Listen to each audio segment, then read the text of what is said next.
Bismillahirrahmanirrahim. Alhamdulillahi rabbil alamin. Wassalatu wassalamu ala asyrafil anbiya wal mursalin, habibina wa habibi ilahil alamin, Abil Qasimil Mustafa Muhammad. Allahumma sholli ala Muhammad. Allahumma sholli ala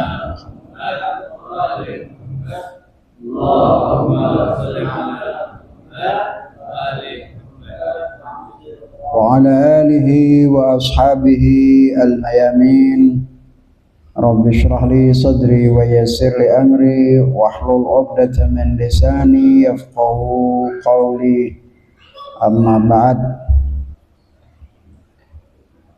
Saudara-saudara sekalian yang dimuliakan oleh Allah Subhanahu wa taala dan juga para santri, malam ini malam Rabu terakhir dari bulan Dzulhijjah, yang insya Allah minggu depan kita sudah memasuki bulan Muharram. Nah, oleh karena itu malam ini saya ingin berbicara sedikit berkaitan tentang mempersiapkan diri menjadi khadimul Husain alaihi salatu wassalam di bulan Muharram. Mempersiapkan diri untuk menjadi pembantunya Imamul Husain alaihi salatu wassalam. Seringkali kita mendengar istilah khadimul Husain, yaitu seorang pribadi. Kata khadim dalam bahasa Arab artinya adalah pembantu. Dalam hal membantu ada kalimat khadim, ada khidmah, dan ada al-mahdum. Khadim artinya adalah orang yang memperhatikan orang lain yang dibantu, kemudian dia merealisasikan apa yang dibutuhkan oleh orang tersebut, memberikan kebutuhannya. Itu disebut sebagai khadim, orang yang membantu kebutuhan orang lain. Pekerjaan yang dilakukan disebut al-khidmah. Misalnya membantu orang miskin dengan membantu uang. Kau membantu uang, itu disebut khidmah, membantu. Dan orang yang membantu disebut khadim. Orang yang dibantu disebut mahdum. Nah, ini di bulan Muharram kita tentunya ingin menjadi khadimul Husain alaihi salatu wassalam, membantu Imamul Husain. Apa yang dimaknai, yang dimaksud dengan kata membantu Imamul Husain alaihi salatu wassalam? Ikhwani, ada beberapa sebab yang menjadikan orang itu berkhidmat kepada orang tersebut. Berkaitan dengan Allah Subhanahu wa ta'ala, ada 3 hal yang menyebabkan seseorang itu berkhidmat, membantu. Pertama adalah al-mahabbah. Rasa cinta ini kepada seseorang atau rasa cinta ini kepada Allah Subhanahu wa ta'ala membuat kita untuk berkhidmat kepada orang itu, atau membuat kita berkhidmat kepada Allah Subhanahu wa ta'ala apabila kita mencintai Allah Subhanahu wa ta'ala. Yang kedua, penyebab orang itu menjadi khadim adalah al-mamlukiyah, karena dia sebagai makhluk yang diciptakan oleh Allah Subhanahu wa ta'ala. Maka Allah Subhanahu wa ta'ala disebut al-khaliq, dan al-makhluk itu yang diciptakan, berarti pemiliknya al-malik adalah Allah Subhanahu wa ta'ala, sang pemilik, sang penguasa. Kita menjadi al-mamluk, yang dikuasai oleh Allah Subhanahu wa ta'ala. Karena kita merasa Allah menciptakan kita, dan Allah Subhanahu wa ta'ala memiliki kita, hidup kita, jiwa kita berada di tangannya Allah Subhanahu wa ta'ala. maka kemudian kita akan berkhidmat kepada Allah Subhanahu wa taala. Berkhidmat, membantu kepada Allah Subhanahu wa taala. Kemudian yang ketiga, orang yang mendorong orang itu melakukan khidmat kepada Allah Subhanahu wa taala adalah karena disebabkan asyukur atau adaul haq. Kita berterima kasih kepada Allah Subhanahu wa taala karena Allah Subhanahu wa taala telah memberikan semua kebaikan kepada kita. Kita tidak pernah meminta untuk hidup, untuk ada, tetapi Allah Subhanahu wa taala mengadakan kita. Pernahkah kita minta kepada Allah, ya Allah, jadikanlah aku manusia? Tidak. Lahirkanlah aku ya Allah. Tidak. Allah Subhanahu wa taala meskipun kita tidak meminta, Allah menciptakan diri kita sebagai manusia dan itu sebuah kehormatan tersendiri bagi kita. Kenapa kita tidak diciptakan oleh Allah menjadi hewan, menjadi kera, anjing, babi, tetapi kita diciptakan oleh Allah Subhanahu wa taala sebagai manusia dan wujud manusia adalah makhluk yang sangat dimuliakan oleh Allah Subhanahu wa taala. Walaqad karramna bani Adam, kata Allah, dan kami muliakan manusia, Bani Adam, seluruh umat manusia, tanpa lepas daripada agamanya atau keyakinannya. Manusia merupakan makhluk yang dihormati oleh Allah. Dan itu keberadaan kita tidak pernah meminta kepada Allah. Berarti kita perlu bersyukur. Pada saat yang sama Allah Subhanahu wa taala juga memberikan sesuatu kepada kita. Memberikan kehidupan, rizki, sarana, dan lain sebagainya. Maka itu berarti yang mendorong kita untuk berkhidmat kepada Allah karena rasa syukur kita, karena menyampaikan tanggung jawab kita. Oleh karena itu, 4 hal inilah yang menyebabkan seseorang untuk berkhidmat kepada Allah Subhanahu wa taala atau kepada manusia. Untuk mahabbah, orang yang berkhidmat kepada Allah Subhanahu wa taala atau kepada orang lantaran kecintaannya dia kepada Allah atau lantaran kecintaannya orang itu kepada orang tersebut, maka ini disebut sebagai khidmat yang sangat tertinggi karena dia melakukan segala sesuatu yang diinginkan oleh yang dibantu. Al-khadim melakukan sesuatu untuk al-mahdum didasari rasa cinta. Karena dia berbuat karena rasa cinta, maka dia tidak mengharap balasan apapun. Mau dibalas, tidak dibalas, yang terpenting bahwa dia telah melampiaskan rasa cintanya kepada Allah Subhanahu wa ta'ala atau rasa cintanya kepada orang tersebut.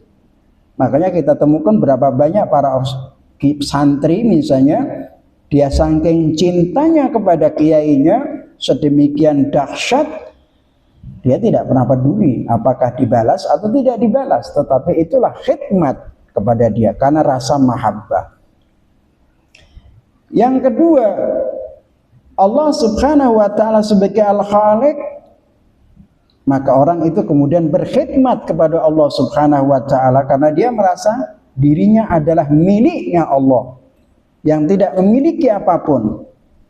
Dan yang ketiga tadi disebut syukur karena Allah Subhanahu wa ta'ala. Hak Allah Subhanahu wa ta'ala memberikan nikmat kepada kita, maka kita kemudian berkhidmat kepada Allah. Itulah kenapa Imam Ali bin Abi Thalib alaihi salatu wassalam dalam doa Kumail Allah mengatakan wa qawwi apa itu?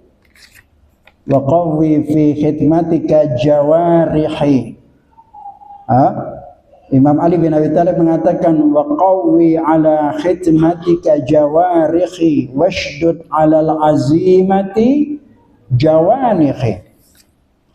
Imam Ali dalam berdoa di doa Kumail yang sering kali kita baca tiap malam Jumat, Imam Ali meminta kepada Allah Subhanahu wa ta'ala, ya Allah, berikan aku kekuatan al-jawarih, bermakna seluruh anggota tubuh ini namanya jawarih. Ya Allah, berikan seluruh anggota tubuhku ini kekuatan. Untuk apa? Untuk berkhidmat kepadamu. Wa qawwi ala khidmatika jawarihi.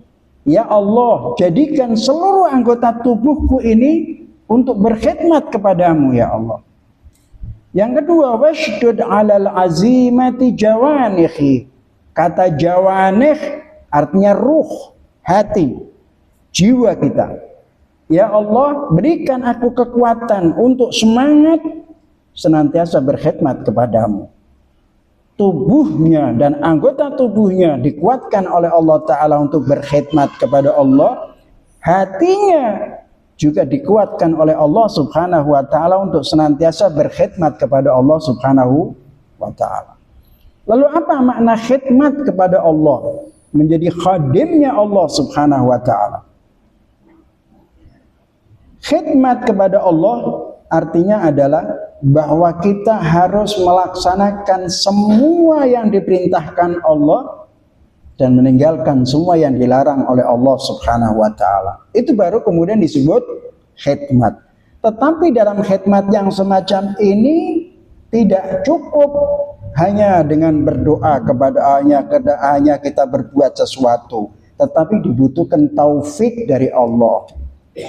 Dibutuhkan inayah dari Allah, bantuan dari Allah Subhanahu wa Ta'ala. Untuk itu, ketika kita ingin berkhidmat kepada Allah, melaksanakan apa yang diperintahkan Allah dan meninggalkan yang dilarang oleh Allah Subhanahu wa Ta'ala, itu semua disebut khidmat, tetapi tidak semuanya akan berhasil. Butuh taufik dari Allah Subhanahu wa Ta'ala, butuh inayah dari Allah Subhanahu wa Ta'ala. Oleh karenanya kita harus banyak ibadah, kemudian kita juga harus banyak berzikir kepada Allah Subhanahu wa Ta'ala. Ini yang dilakukan oleh Imam Ali bin Abi Thalib alaihi salatu wassalam. Dan yang ketiga yang disebut dengan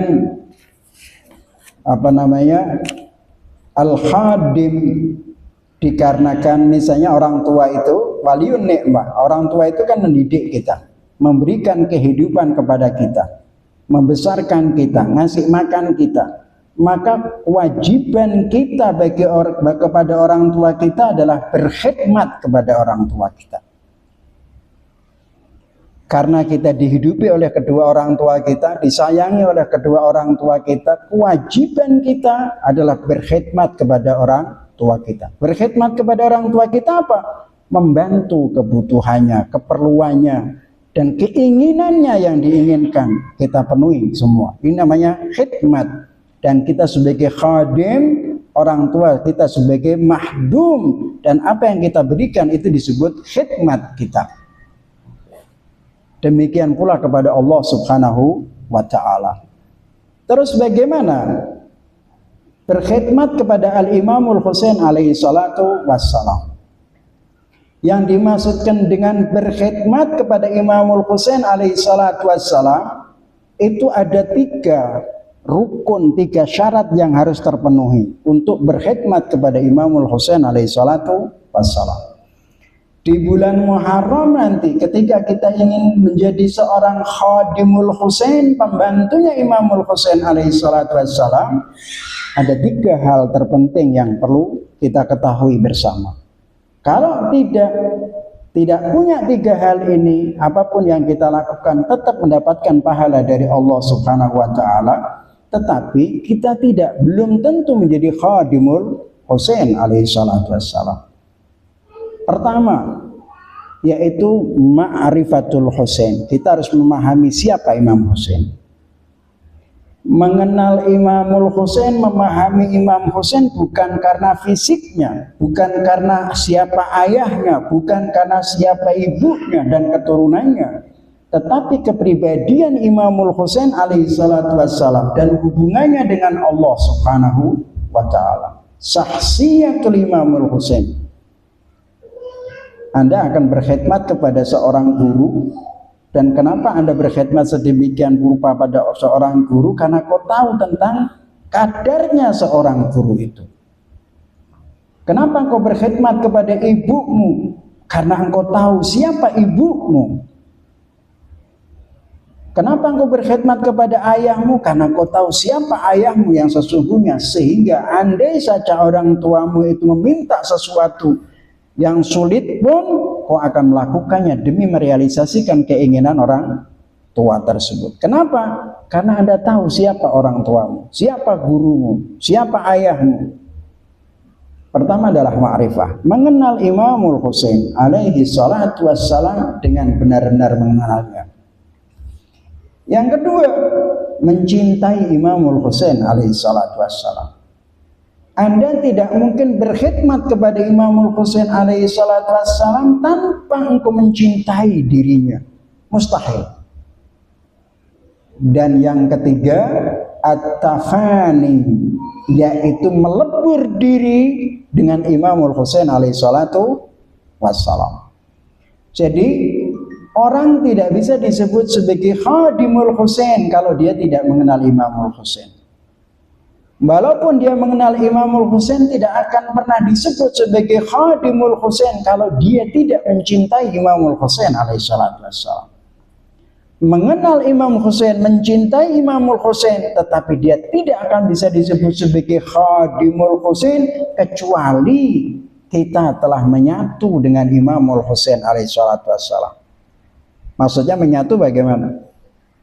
Bahwa kita melakukan perilaku kita mirip apa yang dilakukan oleh Imamul Husain alaihi salatu wassalam. Saya ingin menggambarkan orang yang disebut dengan fana pada Allah subhanahu wa ta'ala. Menggambarkan bagaimana kita fana pada para imam dan juga pada Nabi Muhammad sallallahu alaihi wa alihi. Allah subhanahu wa ta'ala, ketika engkau berada di hadapannya Allah subhanahu wa ta'ala, jangan pernah merasa bahwa dirimu itu ada. Kau tidak bisa disandingkan dengan Allah subhanahu wa ta'ala. Keberadaanmu sebenarnya adalah di asbab. Anda ada karena banyak sebab. Dan kemudian Allah menciptakan kamu. Ketika engkau merendahkan diri di hadapan Allah subhanahu wa ta'ala, kemudian engkau merasa dirimu ada, berarti Anda telah menyombongkan di hadapan Allah subhanahu wa ta'ala. Itulah yang dinamakan dengan kata fana. Aku di hadapan Tuhanku tak akan pernah ada. Dan aku tidak memiliki apapun kecuali Allah subhanahu wa ta'ala. Orang berkhidmat kepada Imamul Husain alaihi salatu wassalam, mengenal Imam Husain, mencintai Imam Husain, tetapi kemudian dia berperilaku berbeda dengan apa yang dilakukan oleh Imamul Husain alaihi salatu wassalam, maka itu dia tidak akan pernah disebut sebagai khadimul Husain. Tidak pernah disebut sebagai khadimul Husain. Lalu apa? Orang yang menjadi khadimul Husain dalam berbagai acara Asyura, terutama nanti di bulan Muharram, apakah Imam Husain membutuhkan kita? Tidak. Imamul Husain alaihi salatu wassalam tidak pernah membutuhkan kita. Tidak pernah membantu, tidak pernah membutuhkan bantuan kita. Ini yang harus dipahami. Biasanya orang yang membantu kepada orang lain, al-mahdum, orang yang dibantu itu merasa membutuhkan orang yang membantunya. Misalnya kenapa seorang juragan membutuhkan pembantu? Pembantu itu harus ada di situ. Kenapa? Karena dia membutuhkan. Kalau tanpa pembantu maka dia tidak bisa berbuat apa-apa. Seorang direktur memerlukan seorang sekretaris yang membantu pekerjaannya. Karena dia butuh. Tetapi ketika kita membantu Imamul Husain alaihi salatu wassalam, bukan Imam Husain membutuhkan kita. Dan Imam Husain tidak pernah mengambil manfaat dari kita sama sekali. Sebagai contoh, ketika Allah subhanahu wa ta'ala dalam syariatnya Allah ta'ala mengatakan, Shallu wa zakku, salatlah kalian, ibadahlah kalian, zakatlah kalian, hajilah kalian. Ini bentuk ketika kita taat kepada perintahnya Allah subhanahu wa ta'ala, berarti kita telah berkhidmat kepada Allah subhanahu wa ta'ala. ketika kita melaksanakan perintahnya dan meninggalkan maksiat dan larangannya, berarti kita telah berkhidmat kepada Allah Subhanahu wa ta'ala. Persis yang diungkapkan Imam Ali, qawwi ala khidmatika jawarihi washdud ala al-azimati jawanihi. Berkhidmat kepada Allah Subhanahu wa ta'ala. Apakah Allah ta'ala membutuhkan ibadah kita? Tidak. Apakah Allah Subhanahu wa ta'ala membutuhkan zakat kita? Ketika Allah ta'ala keluarkanlah zakat, keluarkanlah humus, keluarkanlah sedekah, keluarkan ini. Apakah Allah membutuhkan ini semua? Tidak. Tapi semua perintah itu kembali kepada orang yang membantu. Saya taat kepada Allah misalnya, tidak bermaksiat kepada Allah. Bukan Allah mengambil manfaat dari saya, tetapi akulah yang membutuhkan itu semua. Makanya dalam pada sholat kan ada doa itu, ilahi inna hadhihi salati sallaituha la lihajatin, dan seterusnya. Karena kita melakukan ibadah itu adalah kebutuhan kita, bukan kebutuhan Allah Subhanahu wa ta'ala. Sebagai contoh, Allah Subhanahu wa ta'ala memerintahkan nabinya Muhammad sallallahu alaihi wasallam, misalnya di dalam Al-Qur'an, khudh min amwalihim shadaqatan tutahhiruhum wa tuzakkihim biha wa sholli alaihim inna salataka sakanun lahum. Allah Subhanahu wa ta'ala memerintahkan nabinya Muhammad sallallahu alaihi wasallam untuk mengambil harta sedekah dari kita semua. Khudh min amwalihim shadaqatan. Kata Allah Ta'ala, wahai Muhammad, ambil sedekah dari umatmu semua muslimin. Makna sedekah meliputi sedekah wajibah seperti humus, zakat, dan sedekah-sedekah yang lainnya. Kata Allah mengatakan, ambilin. Apakah kemudian Rasulullah Shallallahu Alaihi Wasallam membutuhkan zakat itu? Apakah Rasulullah membutuhkan harta sedekah itu? Apakah Rasulullah membutuhkan harta humus itu? Tidak. Rasulullah Shallallahu Alaihi Wasallam ketika meminta Allah kepada Allah untuk merubah batu menjadi emas pun bisa dirubah. Bahkan Allah menawarkan kekayaan kepadanya dan ditolak oleh Rasulullah Sallallahu Alaihi Wasallam. Tetapi kenapa Allah Ta'ala memerintahkan Rasulnya untuk mengambil zakat, untuk mengambil sedekah, untuk mengambil humus dan lain sebagainya dari umat Islam? Apa?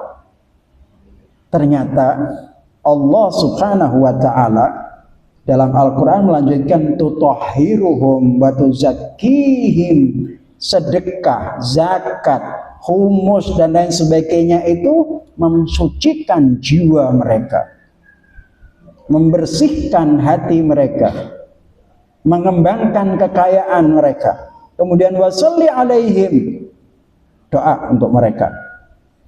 Inna salataka sakanun lahum. Doamu, salatmu untuk umat ini adalah memberikan ketenangan bagi umat. Jadi perintahnya Allah Ta'ala, kita berkhidmat kepada Allah Subhanahu wa Ta'ala dengan melaksanakan semua ibadah dan taat kita kepada Allah, kembalinya adalah kepada diri kita sendiri, bukan kepada Allah, bukan kepada Rasulullah Sallallahu Alaihi Wasallam.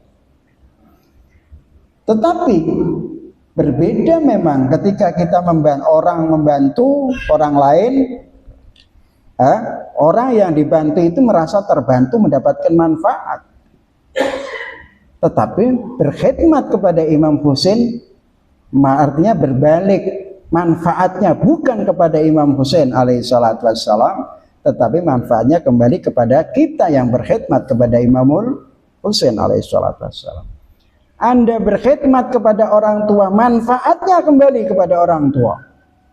Tetapi ketika kita berkhidmat kepada Imam Husain, manfaatnya kembali kepada kita. Kenapa? Karena Imamul Husain alaihissalatu wassalam tidak membutuhkan khidmat kita.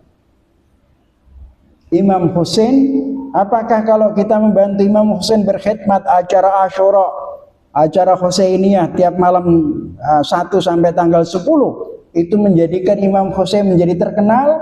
Enggak. Apakah itu akan meningkatkan nilai keagungan Imam Husain? Tidak. Apakah itu akan memberikan sesuatu syuhrah atau keterkenalan dan ketenaran Imam Husain? Tidak. Semua yang kita lakukan berkhidmat Imam Husain kembalinya adalah kepada diri kita sendiri. Nah, oleh karena itu saudara sekalian, Imamul Husain itu adalah babullah, pintunya Allah Subhanahu wa taala. Imamul Husain adalah wajhullah. Imamul Husain alaihi salatu wassalam, semua itu adalah apa namanya? Kita sebut dengan wajhullah, babullah, dan lain sebagainya, ainullah dan lain sebagainya. Itulah para imam al-ma'sumin alaihi salatu wassalam. Orang yang berkhidmat kepada Imamul Husain di hari Asyura atau di hari-hari Asyura, maka orang yang membantunya itulah dia akan terangkat kedudukannya sangat tinggi karena Imamul Husain alaihi salatu wassalam. Dirimu akan diangkat oleh Allah, derajatmu akan diangkat oleh Allah karena engkau berkhidmat kepada Imam Husain alaihi salatu wassalam. Salah satu di antaranya manfaat yang kembali kepada kita adalah, kata Rasulullah, orang yang berkhidmat membaca nangis untuk Imam Husain, maka paling sedikit adalah engkau diampuni dosa-dosamu oleh Allah Ta'ala. Berkhidmat kepada Imamul Husain alaihi salatu wassalam, tingkatan derajat spiritualitasmu diangkat oleh Allah Subhanahu wa taala bi barakatil Imamul Husain alaihi salatu wassalam. Jadi perlu dipahami saudara-saudara sekalian, karena sebentar lagi kita akan masuki bulan suci Muharram. Jadi artinya siapkan diri kita untuk berkhidmat kepada Imamul Husain alaihi salatu wassalam. Tapi syaratnya 3 tadi: mengenal Imamul Husain, mencintai Imamul Husain, dan kita fana pada pribadinya Imamul Husain, yaitu mencontoh perilakunya Imamul Husain alaihi salatu wassalam. Seperti orang yang fana pada Allah, bahwa ketika kita berada di hadapan Allah, sholat itu ketika Anda berada di hadapan Allah waktu sholat atau berdoa, jangan pernah menganggap dirimu itu ada. Saya ingin memberikan contoh cahaya. Kalau kau ini ada, tapi keberadaanmu itu disebut aradi karena disebabkan. Sedangkan keberadaan Allah itu min ghairi illatin, tanpa sebab dan akibat. Ibarat cahaya, Allah adalah cahaya yang sangat besar, dan kita bukan apa-apa di hadapan cahaya yang besar. Kita jadi hilang. Ini yang disebut fana. Contohnya, saya ingin memberikan contoh, misalnya ada lampu wadangnya luar biasa, terus di tengah-tengah ini ada lampu kecil. Karena sorot yang sangat kuat itu, maka lampu yang di tengah itu jadi tidak bercahaya sama sekali. Itu dinamakan fana. Imamul Husain alaihi salatu wassalam adalah nurullah, cahayanya Allah Subhanahu wa ta'ala. Imamul Husain alaihi salatu wassalam adalah wajhullah. Oleh karena itu di hadapan Imamul Husain jangan pernah merasa dirimu ada. Jangan pernah merasa dirimu ini wujud, aku adalah aku. Namanya aku itu kan egoisme. Ego. Aku. Anda bukan siapa-siapa di hadapan Imamul Husain. Anda bukan apa-apa di hadapan Rasulullah Shallallahu Alaihi Wasallam. Oleh karena itu, terutama para santri di bulan Muharram, kalian harus mempunyai kreativitas untuk mengungkapkan rasa cinta dan pengetahuan kalian tentang Imam Husain bisa keungkapkan dalam bentuk syair atau tulisan atau apapun dan lain sebagainya. Dengan demikian maka kita benar-benar menjadi khadimul Husain. Lalu orang yang tidak mencapai pada peringkat ini, apakah dapat pahala? Dapat. Apapun yang kau lakukan, kau menata sandal saja, itu dapat pahala. Karena Allah Subhanahu wa ta'ala mengatakan, innallaha la yudhi'u ajral muhsinin. Membantu, ngasih makanan, hidangan untuk acara Imamul Husain alaihi salatu wassalam, itu pasti akan mendapatkan pahala dan balasan. Tetapi apakah itu disebut sebagai khidmat atau tidak tergantung batin kita, hubungan kita dengan Imamul Husain alaihi salatu wassalam. Oleh karena itu di hadapan Imamul Husain jangan pernah bakhil kita untuk mengeluarkan sesuatu, karena yang kau bantu itu dia tidak membutuhkan kita, tetapi kitanya yang membutuhkan Imamul Husain. Al-khadim yahtaj ilal mahdum. Kita sebagai khadim membutuhkan al-mahdum, yaitu Imamul Husain. Bukan al-mahdum yang membutuhkan al-khadim. Berbeda dengan manusia yang lainnya. Kalau orang yang dibantu membutuhkan orang yang membantunya, tetapi bagi Imam Husain tidaklah demikian. Mudah-mudahan singkat ini bermanfaat untuk kita semua, untuk mempersiapkan diri kita di bulan Muharram, sehingga nanti di bulan Muharram akan menjadi suasana spiritualitas kita, kedekatan kita dengan Rasulullah dan Ahlul Baitnya semakin dekat, semakin kuat, dan saat itulah kita tidak akan pernah peduli keadaan apapun yang menantang kita. Kesiapan kita dalam menghadapi kesulitan, kita kembali kepada Rasulullah dan Ahlul Baitnya alaihi wassalatu wassalam. Allahumma nawwir qulubana ya Allah bin anwari ma'rifatik. Allahumma nawwir qulubana ya Allah binurika ya Rabb.